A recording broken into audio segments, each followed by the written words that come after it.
A billionaire lost everything, and the single dad janitor she humiliated was about to change her life in seconds. 60 floors above Toronto, the wind cuts like a blade. The balcony railing of the penthouse suite gleams under a wash of cold city light. And on the wrong side of that railing, a woman stands with her back to a 600-foot drop, her knuckles white, her eyes empty. She is worth nothing now. Not the 6 billion, not the magazine covers, not the name that once made boardrooms go quiet. 3 days ago, she stood in this same hotel and tore a janitor apart in front of 5 witnesses, called him the help, told him he was nothing, made him apologize for existing in her space. Now she's on the wrong side of the glass, and the only person who knows she's there, the only person standing between her and the dark, is him, the janitor. He steps onto the balcony in his blue uniform. Slowly, no panic in his body, no urgency in his breath. Just a stillness that doesn't belong to a man who cleans floors for a living. The kind of stillness that comes from somewhere else, somewhere trained, somewhere old. She tells him to leave. He doesn't. He speaks. Not loudly, not quickly. 6 seconds of words, and something in the way he says them. The rhythm, the precision, the way his voice drops into a register that feels like it was built for exactly this moment, makes her grip tighten on the railing instead of letting go. The woman who lost $6 billion is alive right now because of a man she wouldn't look in the eye. But the question this story is really asking, the one that will keep you here until the very end, is not how he saved her. It's why he could. What he buried. What it cost him. And what a 7-year-old girl with a sketchbook said to her father that made him decide not to walk away. If you believe the people this world overlooks are the ones holding it together, stay with this story. Because what happens next will break your heart before it puts it back together. Before we begin, hit subscribe and tell me in the comments, have you ever been invisible to someone who later needed you the most? But to understand those 6 seconds on the ledge, we need to go back 4 days to a quiet Tuesday evening when a man with a mop cart stepped into a service elevator and rode it up to the 60th floor for the first time. The Meridian Hotel sat on the corner of Bay and Front, like a pillar of black glass, 60 stories of polished nothing rising above the Toronto waterfront. On a Tuesday evening in early December, with sleet ticking against the windows and the lobby glowing amber, James Whitfield pushed through the service entrance at 5 minutes to 6 and clocked in for the night. He hung his coat on the 3rd hook from the left. It was always the 3rd hook. The maintenance locker smelled of pine cleaner and old rubber, and James moved through it the way a man moves through a room he has memorized in the dark. Uniform on, name badge straight, cart-loaded fresh linens on the top shelf, cleaning supplies on the bottom, trash bags tucked into the side pocket where they wouldn't slide. Evening James. That was Deshawn at the service desk, not looking up from his clipboard. Evening? Cold one out there. Getting there.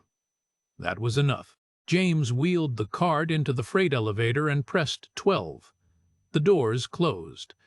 The hotel hummed around him, the deep mechanical breath of a building that never slept. He knew every sound it made. The click of the ice machines on the even-numbered floors, the faint vibration when the ballroom speakers tested before an event, the way the south stairwell door on 14 didn't latch properly and swung open if you didn't pull it hard. 5 years he had worked here. 5 years of buffing marble and restocking minibars and folding towels into shapes that rich people unfolded without noticing. He was good at the job. Not because it was hard, but because he was thorough, and because being thorough meant no one had a reason to speak to him. Guests looked through him. He preferred it that way. But that afternoon, before the shift, before the sleet, the world had been different. 3:15 at Blessed Sacrament Elementary. James stood at the fence with the other parents, hands in his jacket pockets, breath coming in white clouds. The bell rang. Children poured out in a wave of backpacks and noise. Lily came last. She always came last, not because she was slow, but because she was finishing something. Today it was a drawing. She held it against her chest with both hands as she crossed the yard, her dark curls bouncing under a knit hat 2 sizes too big. "What'd you make?" James asked, crouching to zip her jacket higher. She turned the paper around. It was a hand. Large, open-palmed, fingers slightly spread. The detail was startling. For a 7-year-old, she had drawn the lines of the knuckles, the shadow under the thumb. "Whose hand is that?" "Yours," she said, like it was obvious. Their apartment sat above Kim's laundromat on Dundas Street West, and the whole place smelled faintly of warm cotton and dryer sheets. 2 bedrooms, a kitchen with a window that stuck, a bathroom where the hot water took 3 minutes to arrive. Lily's drawings covered the refrigerator door and most of the hallway wall. Hands, buildings, faces of people she saw on the bus. She drew the way other children breathed constantly, without deciding to. James made pasta with butter and a little Parmesan. Lily ate at the kitchen table with her sketchbook open beside her plate, pencil in her left hand, fork in her right. He didn't tell her to put it away. Some battles weren't worth fighting, and some weren't battles at all. "Mrs. Okafor says I draw too much," Lily said, not looking up. "What do you think?" "I think Mrs. Okafor doesn't draw enough." James almost smiled. He helped her with her math worksheet. She was good with numbers when she focused, which was rarely, and read her 2 chapters of a book about a girl who befriended a fox. By 7 o'clock she was in her coat again, standing at Mrs. Paloma's door down the hall. Mrs. Paloma was 71, Portuguese, and built like a small, kind wall. She watched Lily every night without complaint and refused payment beyond the occasional bag of groceries James left at her door. "Be good," James said. "The first, the 1,000th, always good." "I know." He kissed the top of her head. She went inside. The door closed. And the warm part of James's day ended. Now, back at the Meridian, he worked the 12th floor in practiced silence. Vacuumed a conference room. Cleaned a bathroom, where someone had left a champagne glass on the edge of the sink. Restocked the supply closet on 15. The hours moved the way they always did, steady, unremarkable, his. At 9:30, the night manager found him in the hallway near the service elevator. Raj Patel was a careful man who wore his anxiety in the tightness of his shoulders. Tonight, those shoulders were up near his ears. "James, the penthouse just got booked. Guest checked in under a private name. Very high profile. Corporate wants full discretion." He paused. "I need you on 60 tonight. Personally. Turn down service, restocking, the works. Keep it clean, keep it quiet, and don't ask questions." James nodded. "She just arrived," Raj added. "Give her an hour to settle." James loaded fresh towels onto the top shelf of his cart. He pressed the elevator button for 60. The doors opened. He stepped inside. The floors counted upward in silence. 30, 40, 50, and the air felt different as the numbers climbed, the way it does in places built for people who expect the world to look up at them.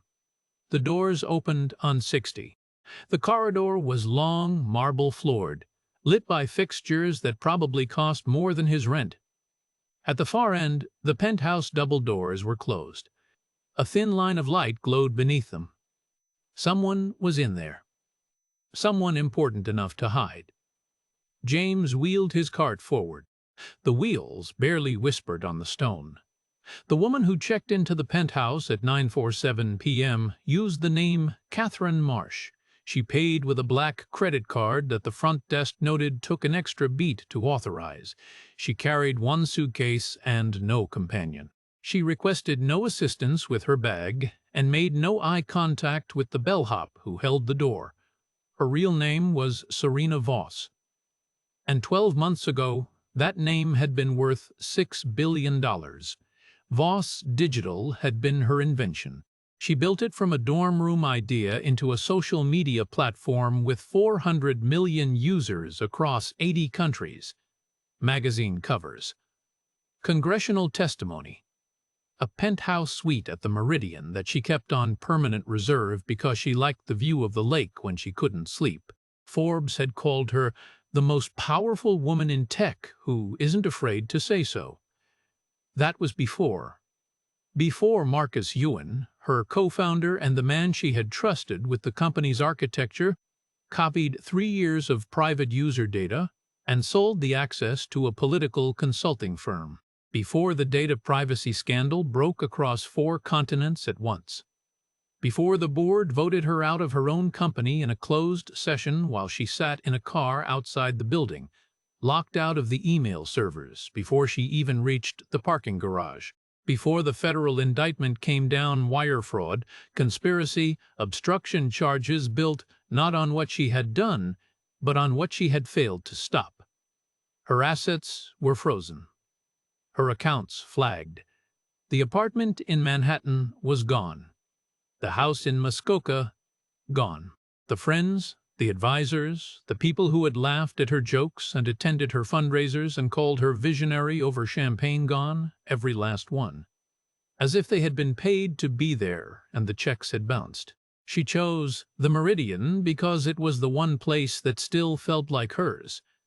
The marble, the view, the heavy curtains that blocked the world. She was paying on a credit card she wasn't sure would last the week. She hadn't slept properly in 9 days. Outside the penthouse windows, Toronto glittered in the cold. Serena stood at the glass and did not see it. At 10:15, James knocked on the door. 3 firm knocks, spaced evenly, standard turn-down protocol. He waited 5 seconds, no answer. He knocked again. Silence. He used his service key and entered. The suite was large, 2 rooms, a sitting area, floor-to-ceiling windows facing south. The lights were on. A suitcase sat unopened near the closet. A room service tray from earlier sat untouched on the dining table, the food cold. James moved toward the bedroom to begin the turn-down, folding the duvet, setting the slippers, placing the chocolate on the pillow. "What are you doing?" The voice came from behind him. Sharp. Controlled. The kind of voice that had spent years giving orders. James turned. Serena stood in the doorway to the bathroom.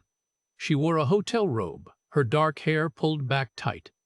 Her face was angular, drawn, the skin beneath her eyes bruised with sleeplessness. She looked like a woman who had once been photographed often and now could not stand to be seen. "Turn down service, ma'am," James said. The first knocked twice. "I apologize for the—" "I didn't ask for turn-down service. It's standard for the penthouse. I can come back at a— Do I look like I want someone in my room?" James set down the folded towel he was holding. "No, ma'am. I'll leave." But Serena was already moving toward the suite door. She pulled it open. In the corridor, a concierge named Martin and 2 bellhops were passing with a luggage cart. They stopped at the sight of her. "Is this what we're doing now?" Serena said, loud enough for the corridor to hear. "The help just walks in whenever they feel like it. Into a private suite?" Martin opened his mouth. Nothing came out. "Do you have a name?" She turned back to James, her eyes dropping to his chest. She read his badge. "James? Okay, James. Let me explain something to you.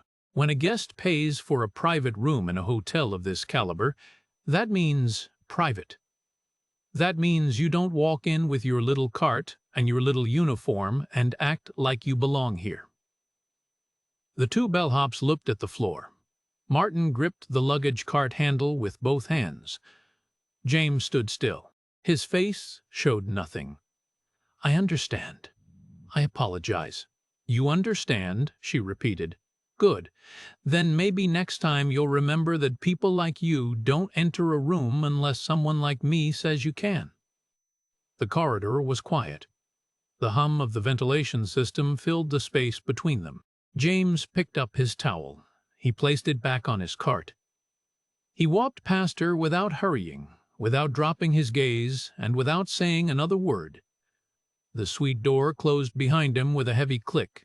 He passed Martin and the bellhops. None of them spoke. He didn't expect them to. Raj found him on 42, restocking a linen closet. "I heard," Raj said. He kept his voice low. "She's corporate flagged her reservation. She's a sensitive guest. High-value history with the hotel. Okay. Just stay off 60 unless she calls down. I'll send someone else return down tomorrow." "Okay." Raj lingered. He wanted to say something else. James could see it in the way he shifted his weight. But Raj was a man who managed problems by routing around them, and tonight James was the thing being routed around. The rest of the shift passed in silence. James cleaned bathrooms on 38. He vacuumed a conference room on 20. He emptied trash cans in the business center and wiped down the fitness equipment and did not think about the woman on 60, or the corridor, or the way the bellhops had studied the carpet while she spoke. At 2 in the morning, he clocked out. He changed in the locker room, hung his uniform on the 3rd hook, and walked to the service elevator. The doors closed. He was alone. The elevator hummed downward. James looked at his hands. They were trembling. Not much, just a fine vibration in the fingers, a looseness in the grip that he couldn't quite control. It had been a long time since his hands had done that. Years. The last time was in Kabul. James got home at 2:30 in the morning. The apartment smelled like dryer sheets rising through the floorboards. He didn't turn on the lights.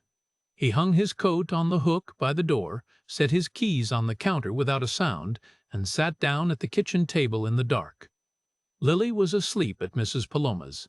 The apartment was silent except for the tick of the baseboard heater and the faint rumble of a late streetcar on Dundas. He placed his hands flat on the table, palms down, fingers spread. He watched them the way a man watches something that has betrayed him. The tremor was still there, faint but real, a current running just below the surface of the skin. It had been 5 years since his hands had done this, 5 years since he had felt that particular vibration, the one that came not from cold or fatigue but from something deeper, something the body remembers even when the mind has spent years trying to forget. James Whitfield had not always cleaned hotel rooms. Before the Meridian, before Toronto, before the small apartment and the mop cart and the uniform on the 3rd hook, he had been Sergeant James Whitfield of the Canadian Armed Forces, crisis negotiation specialist, trained at CFB Petawawa in Ontario, where the military sent the people it believed could talk other people out of dying. He was good at it. Not good the way someone is good at a skill they've practiced. Good the way someone is good at breathing naturally, completely, as though the ability had been built into his lungs. His instructors noticed it in the first week. His voice had a frequency that made people stop, not because it was loud or commanding, but because it was steady, unshakable. The kind of calm that enters a room and slows everything down. 3 NATO tours, 15 months in Bosnia, 2 rotations in Afghanistan.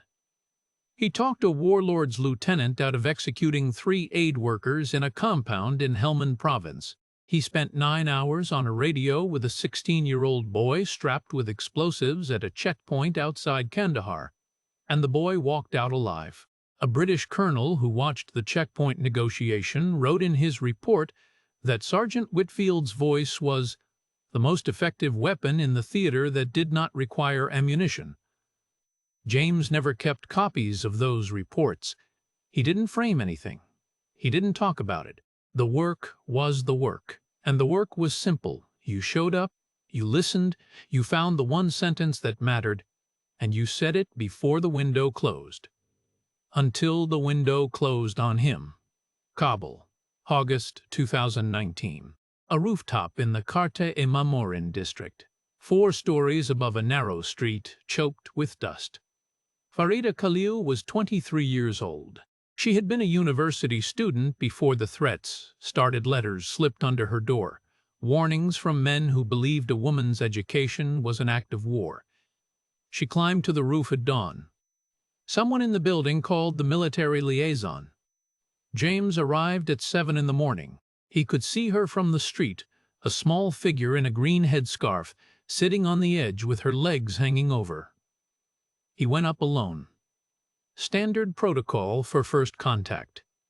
One voice, one presence, no crowds. He talked to her for 11 hours. He learned her favorite subject was poetry. He learned she had a younger brother who wanted to be an engineer. He learned she laughed when she was nervous, a quick, bright sound that didn't match the rooftop or the dust or the distance to the ground. He did everything right. Every technique, every pivot, every silence held at exactly the right length. By hour 9, she had moved back from the edge. By hour 10, she was facing him. By hour 11, she was standing. And his hand was out, and she was looking at it the way someone looks at a door they aren't sure they're allowed to walk through. She reached for his hand. Her fingers brushed his palm. Then she stepped back, one step, off the edge, into the air. The sound she didn't make was worse than any sound she could have. The military review board cleared him within a week. Textbook negotiation, not procedural errors. Outcome not attributable to negotiator performance. They wrote it in a file and closed it. James could not close it. He carried Farida's almost touch in his right hand like a burn that wouldn't heal. 4 months later, in December, Elena died. Corporal Elena Whitfield, Army medic, James's wife, Lily's mother. She was riding in a convoy near Kandahar province when the lead vehicle hit an improvised explosive device. She was in the second vehicle. The blast reached her anyway. James was 40 kilometers east, on a base, eating lunch. A captain walked into the mess hall and asked him to step outside. The captain's face told him everything before the words did. He flew home with Lily, 18 months old, too young to understand why her mother's voice had stopped. He held her on the plane for 11 hours. She slept against his chest. His hands did not shake. Not then. They shook later. For weeks. Then he made them stop. He resigned his commission, moved to Toronto, found a job where his hands would hold mops and towels and trash bags and nothing that mattered. Nothing that could be lost. 5 years. 5 years of steady hands. Now, in the kitchen, in the dark, they trembled again, because a woman on the 60th floor had looked through him like glass, and something in the way she stood, the rigidity, the controlled fury, the eyes that didn't quite focus, had reached into a place he thought he had sealed shut. The heater ticked. A car passed on the street below, its tires hissing on wet asphalt. A door opened down the hall. Small footsteps. Lily appeared in the kitchen doorway in her pajamas, her curls pressed flat on one side from sleeping. She didn't say anything. She didn't ask why he was sitting in the dark. She crossed the kitchen, climbed into his lap, and pressed her face against his shoulder. James wrapped his arms around her. He rested his chin on the top of her head. The trimmer in his hands slowed, steadied, stopped. She smelled like Mrs. Paloma's lavender soap and pencil shavings. He held her, and the kitchen was quiet, and for a few minutes the world was small enough to fit in his arms. Wednesday night, James worked floors 8 through 16 and did not go near 60. He restocked linen closets. He scrubbed a coffee stain from a hallway carpet on 12. He replaced a broken towel rack in a bathroom on 9 and filled out the maintenance form in his careful, even handwriting. Routine work. Invisible work. The kind that left no room for thinking. But the hotel talked. It always did. In the service kitchen on 3, a room service attendant named Priya sat on an overturned crate with her arms crossed and her jaw tight. She had delivered a meal to the penthouse at 8 o'clock. The guest had opened the door, looked at the tray, and told Priya that the food was garbage and that she should be ashamed to carry it. Then the guest closed the door. Then she opened it again and threw a water glass into the hallway. It shattered against the far wall. Priya had cleaned it up herself because she didn't want to make a report. "She's losing it," Priya said to the night porter. "Something's wrong with that woman." By Thursday morning, the front desk had logged 4 calls from the penthouse between midnight and 5 a.m. The first 2 were complaints about noise that didn't exist, a humming in the walls, voices from the floor below. The third was a demand that the hotel change the locks on the suite door. The fourth call came at 4:47 a.m. The guest had picked up the phone, held it for 12 seconds, and hung up without speaking. James heard all of this in fragments. A sentence from Deshawn at shift change. A comment from the night porter in the locker room. He listened. He said nothing. He clocked out and drove home through the gray morning light. That afternoon he stood at the fence outside Blessed Sacrament and watched Lily cross the schoolyard. She was carrying a new drawing. She held it against her chest with both hands, the way she always did when it was something she cared about. In the car, she turned it around. The picture showed 2 figures. On the right, a tall shape in blue, clearly James's uniform standing straight, arms at its sides. On the left, a dark scribbled mass, all jagged lines and sharp angles, leaning toward the tall figure with what looked like an open mouth. The dark shape was small. The blue figure was 3 times its size. "What's this one?" James asked. "That's you," Lily said, pointing to the blue figure. "And that's the shadow." "What shadow?" "The lady. From your work." James's hands tightened on the steering wheel. "How do you know about that?" Lily picked at the corner of her drawing. "Tuesday night. Mrs. Paloma had to bring my water bottle because I left it. We were in the lobby, and I heard the lady yelling near the elevators." "You heard her?" "She was loud." James was quiet for a moment. The car idled at a red light. Rain dotted the windshield. "You shouldn't have had to hear that," he said. Lily shrugged. It was a small shrug, the kind children give when they've already processed something adults are still working through. She looked at the drawing again. "The shadow is small, Daddy. You're the big one." James didn't answer right away. He pulled into the lot behind their building and turned off the engine. Rain tapped on the roof. "She was pretty mean," Lily said. "Not angry. Just factual. But you always say we help people even when they're not nice." "I do say that. That lady seems really not nice." She paused, folded the drawing carefully along the crease. "But maybe she's also really scared." James looked at his daughter. She was staring out the window at the rain, her dark eyes tracking a drop as it crawled down the glass. She wasn't trying to be wise. She was just saying what she saw. He carried those words into his Thursday night shift, the way a man carries a stone in his pocket, aware of the weight with every step. Raj had assigned him to restock the 60th floor pantry. A routine job. 20 minutes at most. James loaded the supply cart with minibar items, bottled water, and fresh coffee pods, and rode the elevator up. The corridor on 60 was quiet. The overhead lights cast a flat, sterile glow on the marble. James worked quickly. He unlocked the pantry, sorted the stock onto the shelves, checked the inventory sheet. He was pulling the pantry door closed when he heard footsteps. Serena Voss stood at the far end of the corridor. She wore the same hotel robe from Tuesday, but it hung differently now, loose on her frame, the belt barely tied. Her hair was down, her feet were bare on the cold marble. She was pacing, not walking somewhere. Pacing. 3 steps toward the window, 3 steps back. Her lips moved slightly, forming words that made no sound. She saw him. Her body stiffened. "You again?" she said. Her voice was different. The sharp edges from Tuesday were still there, but they were duller now, chipped. She took a step toward him and then stopped, as if she'd forgotten why she had started moving. "I'm just restocking, ma'am," James said. "The first'll be gone in a minute. They're outside, you know, the vans. I can see them from the window." She crossed her arms. "My own lawyer won't return my calls before 10 a.m. Do you know what that means?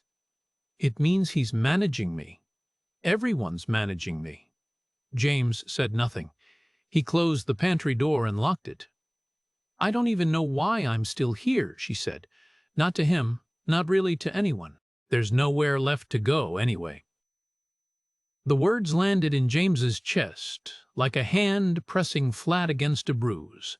7 words. Ordinary. The kind of sentence a person says when they're tired and frustrated. But James had spent years learning to hear what lived underneath ordinary sentences. He had been trained to catch the difference between someone who was venting and someone who was measuring the distance to the edge. "There's nowhere left to go, anyway." He stood still. The corridor hummed. Serena turned and walked back toward the penthouse. The door opened and closed behind her. James wheeled his cart to the service elevator. He pressed the button. The doors opened. He stepped inside. Then he stood there. His finger hovered over the lobby button. He didn't press it. For 3 seconds, maybe 4, he stood in that elevator and listened to the quiet above him, the quiet of the 60th floor, the quiet of a woman behind a closed door who had just said something she might not have meant, or might have meant completely. He pressed the lobby button. The doors closed. The elevator carried him down. He told himself it was not his job anymore. He told himself she was angry, not desperate. He told himself a lot of things on the ride to the ground floor, and every one of them sounded like the voice of a man trying very hard not to hear what he had already heard. Friday morning came with pale winter sun and the smell of cold air through the cracked kitchen window. James made pancakes. Lily sat at the table drawing while the batter cooked, her pencil moving in small, careful circles. "Park?" James asked. "Park," she said, without looking up. They walked to Trinity Bellwoods, 6 blocks south. The grass was brown and stiff with frost, but the benches were dry and the playground was empty enough for Lily to claim her favorite spot, a wooden bench near the swings where the light fell in a way she liked. She opened her sketchbook and started drawing the bare trees along the path. James sat beside her with his hands in his jacket pockets and watched the joggers pass. His phone buzzed at 10:15, a news alert. He glanced at the screen. The headline had a photograph. A woman with sharp cheekbones and dark, pulled-back hair, caught mid-stride outside a courthouse in a photograph that looked like it had been taken with a long lens. The face was thinner than in the older photos below it, the ones from magazine covers and tech conferences. But it was the same face. The same woman, Serena Voss, founder and former CEO of Voss Digital, had been formally indicted on 12 federal counts, including wire fraud, conspiracy, and obstruction of justice. Her assets remained frozen. Her co-founder, Marcus Ewan, had been granted immunity in exchange for testimony. The article described a woman who had once been worth $6 billion and was now, by every measure that the world used to keep score, worth nothing. James looked at the photograph for a long time. The woman in the courthouse doorway was wearing a coat that didn't fit properly. Her eyes were aimed at a point past the camera, past the reporters, past anything in front of her. He closed the phone. Put it back in his pocket. Lily drew her trees. A pigeon landed on the path near their bench, pecked at nothing, and flew away. That evening at 5:30, Mrs. Paloma called. Her voice was thin and rough. "James, the 1000th. Sorry, I have a fever. I can't take Lily tonight." He leaned against the kitchen counter. There was no one else. His sister lived in Vancouver. He had no close friends in the city with children, no one he could call on 3 hours' notice. He looked at Lily, who was sitting on the living room floor arranging colored pencils by length. "It's okay, Mrs. Paloma. Rest. I'll figure it out." He figured it out the only way he could. At 6 o'clock he drove to the Meridian with Lily in the back seat, her sketchbook on her lap and a Ziploc bag of crackers in her coat pocket. Raj met him at the service entrance. "James the First, can't this isn't really— I know, I'm sorry. I have no one else tonight. She'll stay in the break room. She won't make a sound." Raj looked at Lily. She looked back at him with her dark, steady eyes. She was already holding her sketchbook against her chest. "One night," Raj said. "Break room only." James set her up at the small table in the staff break room on the second floor. The room smelled like microwaved soup and the coffee machine that nobody cleaned. He pulled a chair out for her, placed her crackers and a bottle of water within reach, and kissed the top of her head. "I'll check on you every hour." "I know," she said. She was already drawing.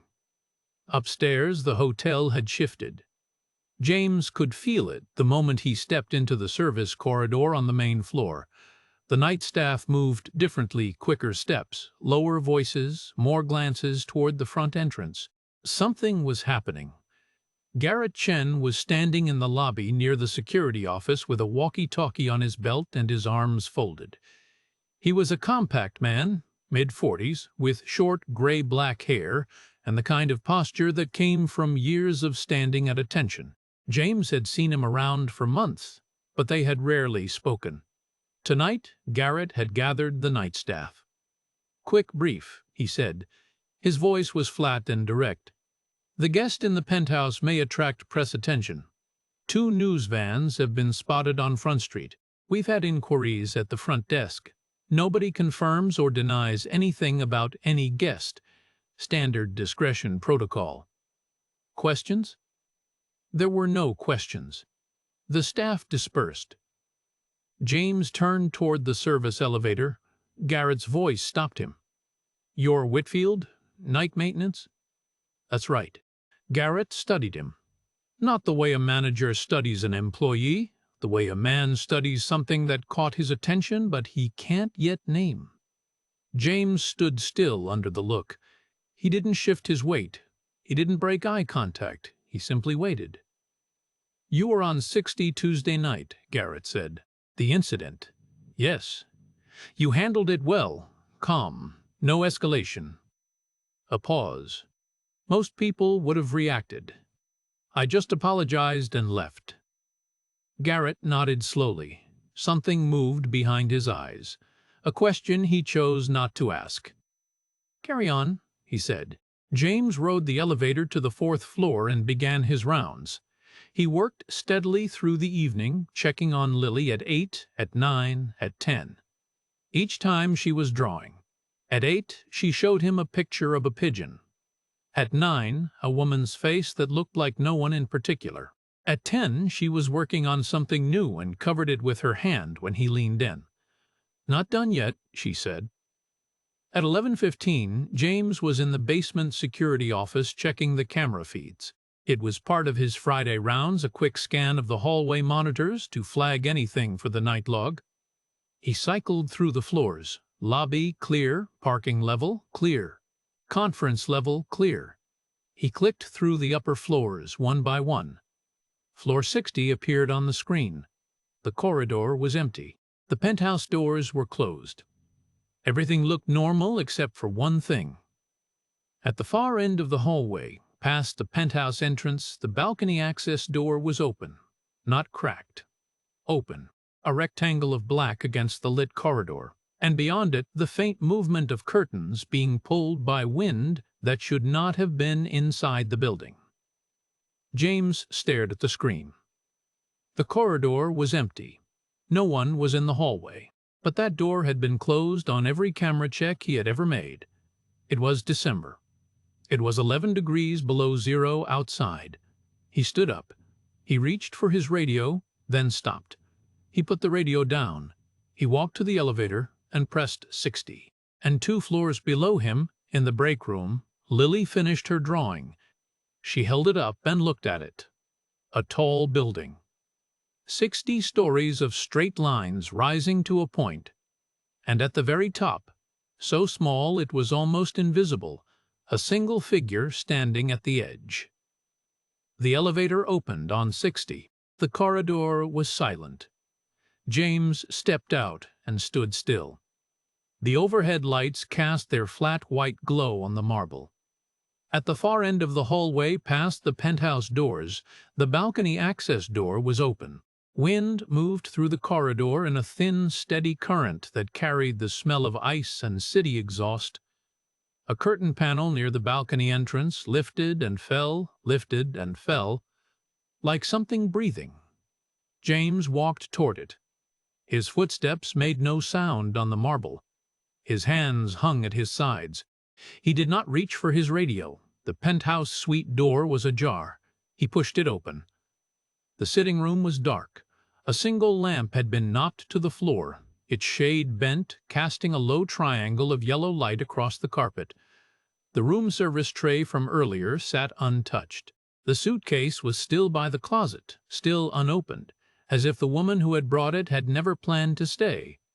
The balcony door was wide open. December air poured through it. James crossed the suite. He stepped through the doorway onto the balcony. The wind hit him immediately sharp, biting, the kind of cold that finds the gaps in clothing and pushes through. Toronto spread below in a grid of light.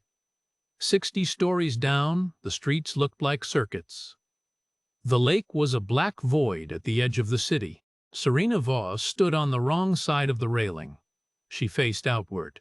Her bare feet were on the narrow concrete ledge beyond the bars. Her hands gripped the railing behind her, knuckles white, arms locked straight. The hotel robe whipped around her legs in the wind. Her hair was loose and wild. She was not looking down. She was looking straight ahead, at the dark over the lake, at nothing. James stopped. 3 meters from the railing, he did not move closer. The wind filled the space between them. Far below, a streetcar bell rang, a faint, distant chime that rose and disappeared. "Go away." Her voice was flat, emptied out. "Go back to your cart and your little floors and leave me alone." James did not move. She turned her head. Her eyes found him. Recognition registered, slow, bitter, almost amused. "The janitor," she said. Of course it's you." She laughed. It was a short sound, dry and broken, and the wind took it before it finished. James stood still. His breathing was slow, even, controlled. Something had shifted in his body the moment he stepped onto the balcony. A settling, a click, like a machine that had been turned off for years, powering on in the dark. His weight was centered. His shoulders were low. His eyes were on her face, not her feet, not the drop, not the railing. Her face. The way a man looks at another human being when every other thing in the world has stopped mattering. He did not tell her to come back. He did not tell her it would be okay. He did not say her name or mention the charges or the money or any of the things that had brought her to this ledge. None of those things mattered now. Not on the concrete, not in the wind. "I watched someone do this once," he said. His voice was low, steady. It carried through the wind without force, the way a stone sits at the bottom of a moving river. She was 23. I talked to her for 11 hours. I said everything right.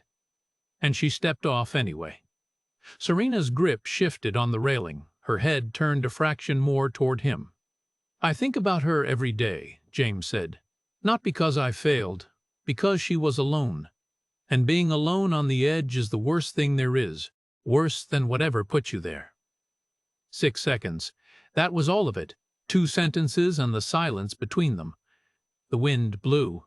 The robe snapped against Serena's legs. Her fingers were red with cold, locked around the bars. She looked at him. Not through him. Not past him. At him. For the first time since she had checked into this hotel, she was looking at another person and seeing them. Her lips pressed together. A muscle in her jaw worked. Her chin dropped a quarter of an inch. Not a nod, not a decision, just the smallest collapse of something she had been holding rigid for days, for weeks, for a year. James took 1 step forward, then another. Slow. the way you move towards something fragile. He reached the railing and extended his right hand over the top bar, palm up, fingers open. The hand that had mopped floors on 12 and wiped down fitness equipment and folded towels into shapes that rich people unfolded without noticing. The hand that had once reached across a rooftop in Kabul and come back with nothing but the memory of fingertips brushing his palm. He held it there.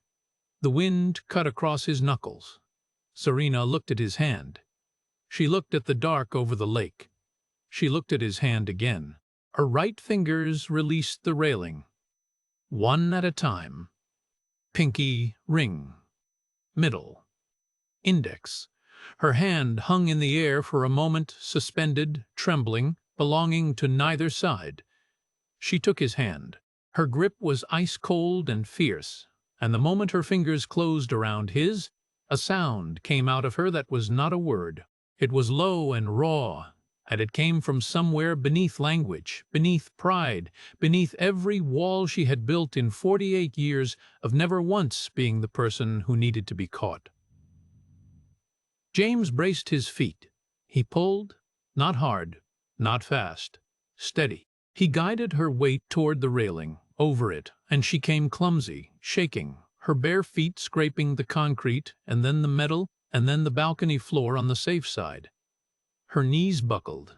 She went down. James went with her. They sat on the balcony floor. The concrete was freezing. The wind howled above them, but down low, against the building, there was a pocket of still air. Serena's forehead pressed against James's shoulder. Her body shook. He kept his hand around hers. He did not let go. The city lights burned below them. The lake sat black and still at the edge of everything. Footsteps in the suite. Fast.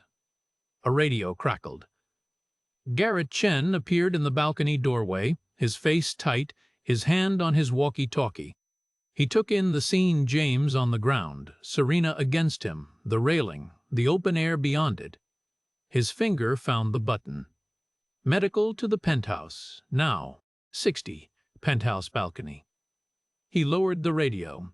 He looked at James, at the way he was sitting, the way he was breathing, the way his hand held the woman's hand with a calm that had nothing to do with cleaning hotels and everything to do with something Garrett had seen exactly once before, in a training video at RCMP headquarters in Ottawa, years ago. "I knew it," Garrett said quietly. "I knew I recognized you." The paramedics came 7 minutes after Garrett's call. 2 men and a woman in dark blue jackets, carrying bags and a stretcher they didn't end up using. James heard them before he saw them. The rapid squeak of boots on marble, the clatter of equipment against the corridor walls. He was still on the balcony floor. Serena had not moved. Her grip on his hand had loosened but not released, and her breathing had settled into something slow and uneven, like a person surfacing from deep water. When the paramedics appeared in the doorway, she flinched. Her fingers tightened again. "It's okay," James said, low, close. "They're here to help." He felt her hand open. He let go. The paramedics moved in, one crouching beside her, one speaking into a radio. The woman wrapped a thermal blanket around Serena's shoulders and began asking questions in a calm, practiced voice. Serena answered in fragments. Single words. Yes. No. A shake of the head. She did not look at James as they helped her to her feet and guided her inside. The balcony was empty. The wind still blew. James stood up. His knees ached from the cold concrete. His right hand, the one she had held, was numb. Inside the suite, the paramedics assessed Serena on the couch. Garrett stood near the door, watching, his walkie-talkie silent at his belt. After 10 minutes, the lead paramedic stepped into the corridor. "We're transporting her to Mount Sinai for psychiatric evaluation, standard protocol." Garrett nodded. "Does the hotel need to file?" "We'll file with emergency services. You'll want your own incident report for the property." They brought Serena out on foot. She walked between two paramedics, the blanket still around her, her bare feet in paper hospital slippers someone had produced from a bag. As she passed through the corridor, she looked back once. Not at Garrett, not at the paramedics. At James, who stood near the supply closet with his hands at his sides. Their eyes met for less than a second. She turned away. The elevator door is closed. The corridor smelled like antiseptic and cold air from the still open balcony door. Garrett shut it. The lock clicked. The wind stopped. "I need you downstairs," Garrett said to James. "Statement for the incident report. Manager's office." The Meridian's general manager, a tall man named Ian Forsyth who wore his tie loosened at 1 in the morning like it was a personal affront, was already in his office when they arrived. He had been called from home. His coat was still on. "Walk me through it," Forsyth said. James told him. He kept it short. Routine camera check, open balcony door. Went to investigate. Found the guest on the wrong side of the railing. Talked to her. She came back over. He stayed with her until the paramedics arrived. Forsyth wrote notes on a legal pad. He asked twice whether James had touched the guest. James said yes. He had held her hand and helped her over the railing. Forsyth wrote that down. He asked about the suite's interior camera. "It covers the sitting room and the entry," Garrett said. "No audio. The balcony itself is out of frame, but it caught James entering the suite and both of them coming back inside." Forsyth rubbed his eyes. "The guest checked in under a false name. But paramedics are going to log her real identity at the hospital. That means a record. That means press." He looked at James. "You did the right thing. I want that clear. But this is going to get complicated." James said nothing. There was nothing to say.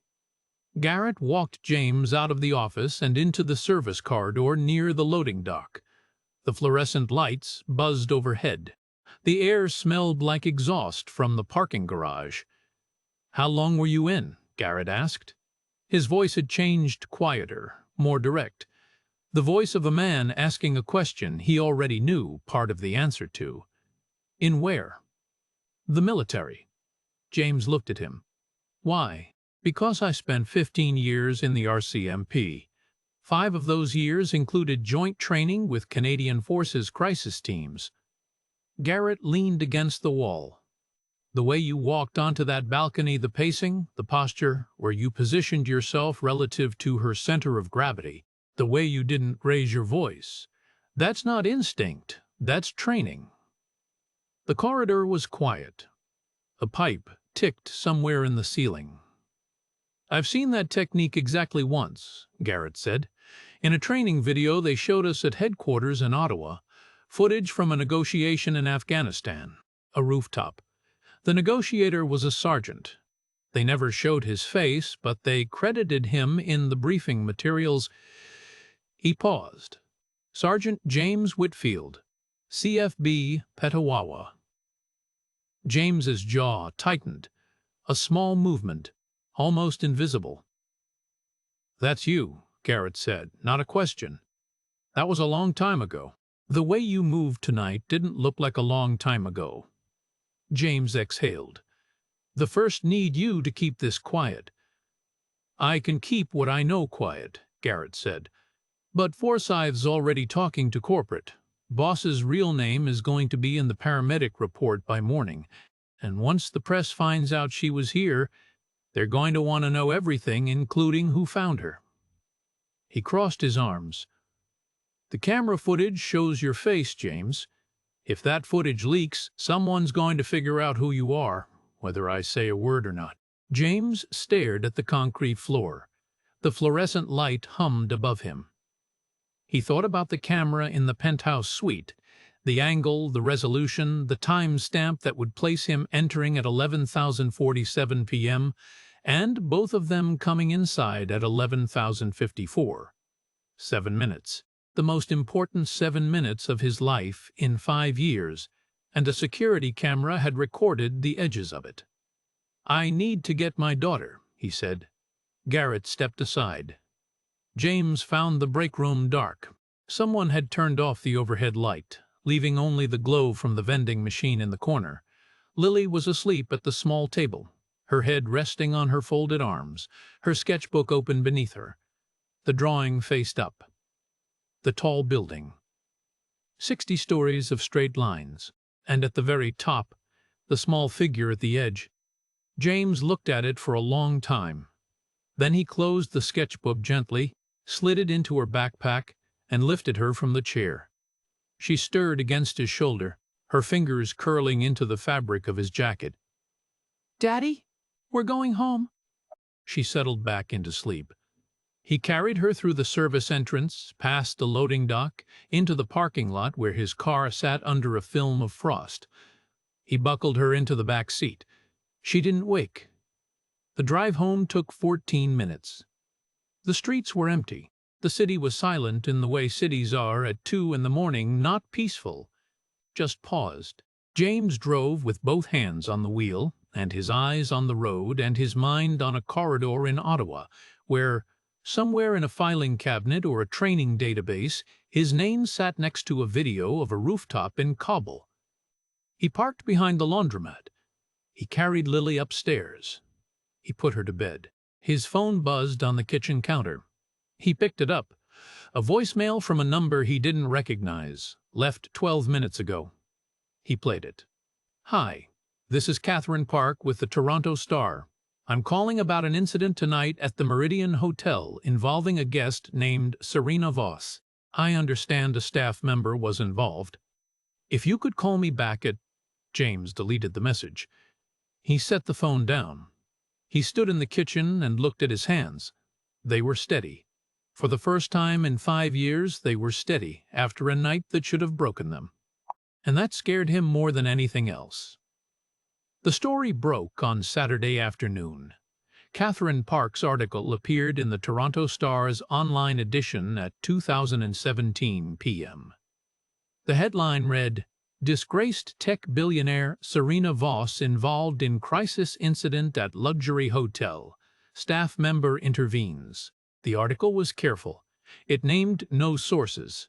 It described the incident in general terms: a guest in distress, a hotel employee who responded, paramedics called. It was enough. By Saturday evening, every major outlet in Canada had picked it up. By Sunday morning, it had crossed into American and British media. Serena Voss was already a story. The indictment, the scandal, the collapse of Voss Digital, and this was a new chapter that wrote itself. The woman who lost everything. The anonymous hotel worker who found her. The headlines varied, but the shape was the same. James stayed in the apartment. He turned off his phone after the 6th unknown number called before noon on Sunday. Lily watched cartoons on the couch. The laundromat hummed below them. He made grilled cheese sandwiches and pretended the world outside the kitchen window was the same as it had been a week ago. It wasn't. On Monday, someone leaked the security footage. James never found out who Forsyth blamed a corporate IT contractor. Garrett suspected a night porter, but by Monday afternoon, a 14-second clip was circulating on every platform Serena Voss's own company had helped build. The footage showed the penthouse suite's interior camera angle, a man in a blue janitor's uniform entering the suite at 11:47 p.m., and 7 minutes later, guiding a woman in a hotel robe through the balcony doorway. The balcony itself was out of frame. There was no audio, but the clip was enough. James's face was visible. Not clearly, the camera angle was high and the lighting was dim, but clearly enough. The military community found him first. A retired master corporal who had served at Petawawa posted a single sentence on a veterans forum. "That's Whitfield. I'd know that walk anywhere." Within hours, the thread had 200 replies. Former colleagues, commanding officers, people who had trained beside him or served under him or heard his name in briefings. The story changed shape overnight. It was no longer about a janitor. It was about a decorated crisis negotiator who had walked away from one of the most demanding specialties in the Canadian Forces and spent 5 years mopping floors in a hotel. The Meridian's corporate office called Forsyth on Tuesday. James was called into the manager's office that afternoon. Forsyth was wearing a tie again. His hands were folded on the desk. "James, you know we appreciate what you did. That's not in question." He paused, but the media attention is creating a difficult situation for the hotel. Guests are being approached in the lobby. We've had camera crews on Front Street. The air in the office smelled like carpet cleaner and coffee that had been sitting too long. We'd like to offer you paid leave, full salary, 4 weeks, just until things settle down. James looked at him. And after 4 weeks, Forsyth didn't answer right away. That was answer enough. James took the leave. He cleaned out his locker. He hung the uniform on the third hook for the last time and walked out through the service entrance into the cold. On Wednesday, Serena Voss's lawyer issued a public statement. It thanked the hotel staff for their professionalism during a private health matter and asked the media to respect the privacy of all parties involved. It did not name James. But on Thursday, the same lawyer called James's phone, which he had turned back on, and relayed a personal request. Serena wanted to meet with him, to thank him. James said no. "She's asking, not demanding," the lawyer said. "She understands if I said no, thank you." He hung up. Lily was at the kitchen table, drawing. She had been quiet all week, not withdrawn, but watchful. Processing. 2 kids at school had asked her if her dad was the man on the news. A teacher had pulled her aside to ask if she was okay. Lily had told the teacher she was fine. She told James the same thing. But on Thursday night, after dinner, she set down her pencil and looked at him. "Daddy, why don't you want people to know?" James was washing dishes. His hands stopped moving in the warm water. "Know what?" "That you help people. The kids at school said you saved someone. Their parents told them." She picked at the corner of her sketchbook. "You always told me that helping people is the most important thing. But you don't want anyone to know you did it." He dried his hands on the dish towel. Slowly. "Is it because of the lady from before?" Lily asked. "The one who was on the roof?" James sat down across from her. He had told Lily very little about his past, but children hear things, fragments through doors, words spoken to Mrs. Paloma when they think the child is asleep.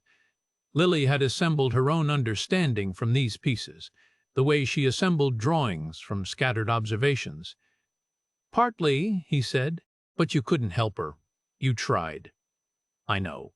So you stopped trying to help anyone, because one time it didn't work." She said it simply, no accusation, no judgment, just a fact, laid flat on the table between them, as obvious and undeniable as one of her drawings. "That doesn't seem like being safe, Daddy. That just seems like being alone." The kitchen was quiet. The baseboard heater ticked. James looked at his daughter, who was 7 years old and had her mother's curls and her mother's way of saying the truest thing in the room without raising her voice. He didn't answer. But something shifted behind his ribs, a lock turning, a door opening a crack. The call from the Canadian Veterans Crisis Network came on Friday. They were organizing a national awareness event for crisis intervention and mental health in the military community. They wanted James to speak. Just a few minutes. His experience. His perspective. He said no. 2 hours later, his phone rang again. A different number. He almost didn't answer. "Mr. Whitfield, this is Serena Voss, not my lawyer. Me." Her voice was different. Stripped. Not the clipped, cutting voice from the hotel corridor. Not the hollow voice from the balcony. Something between the two, quieter, rougher, like a surface that had been sanded down. "I'm not calling to thank you," she said. "You don't want that, and I don't blame you. I'm calling because my lawyer told me you turned down a speaking request, and I know it's not my business. But I spent 20 years surrounded by people who told me what I wanted to hear, and right now I don't have anyone left, so I'm going to say this to you instead." She paused.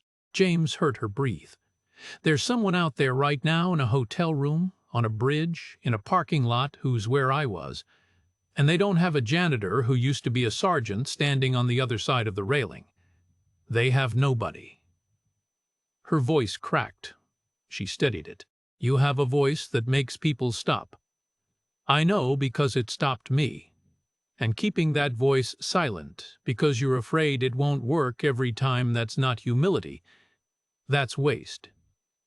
The line was quiet. James stood in his kitchen with the phone against his ear and his daughter's words from the night before still sitting on the table like a drawing he couldn't stop looking at. "I'll think about it," he said. He called the Veterans Network back that evening. He told them he would speak, not for long, not for the cameras, not for Serena Voss, and not for the story, for the people standing on ledges with no one coming. 3 months later, the snow had melted, and the city smelled like wet pavement and early spring.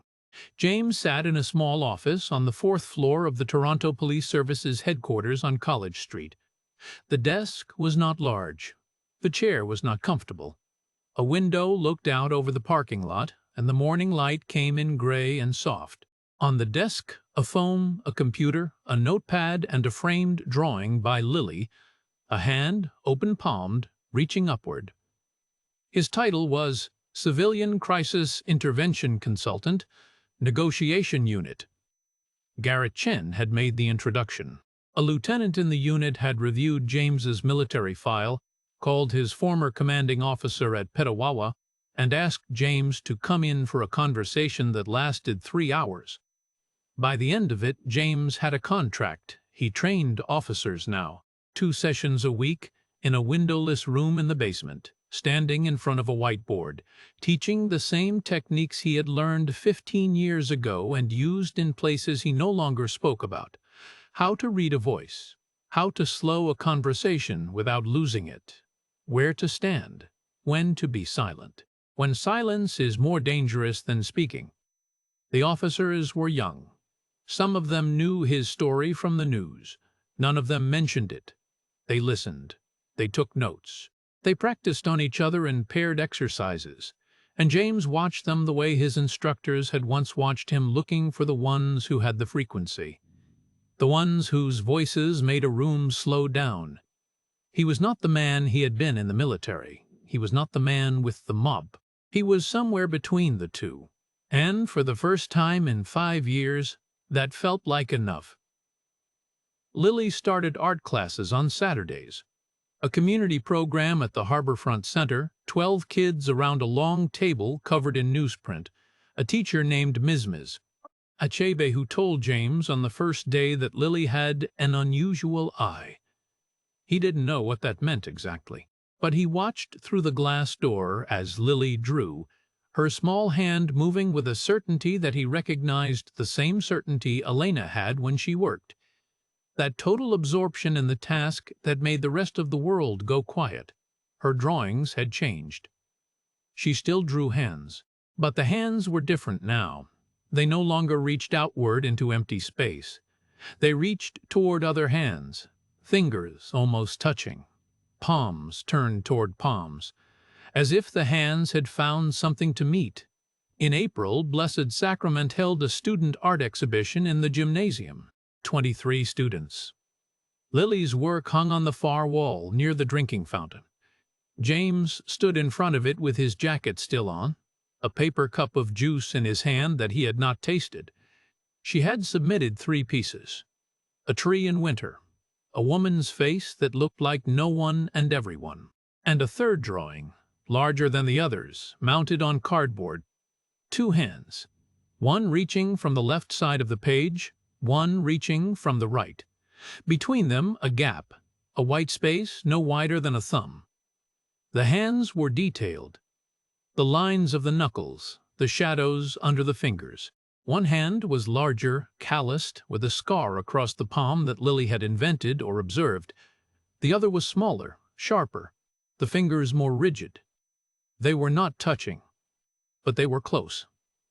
The title, written in Lily's careful printing on a strip of paper below the frame, read, 6 seconds. James looked at it for a long time. Ms. Achebe came to stand beside him. "She told me the story behind this one," she said quietly, "or part of it." James said nothing. He looked at his daughter, who was across the gym showing a friend the tree drawing, her hands moving as she explained something about the branches.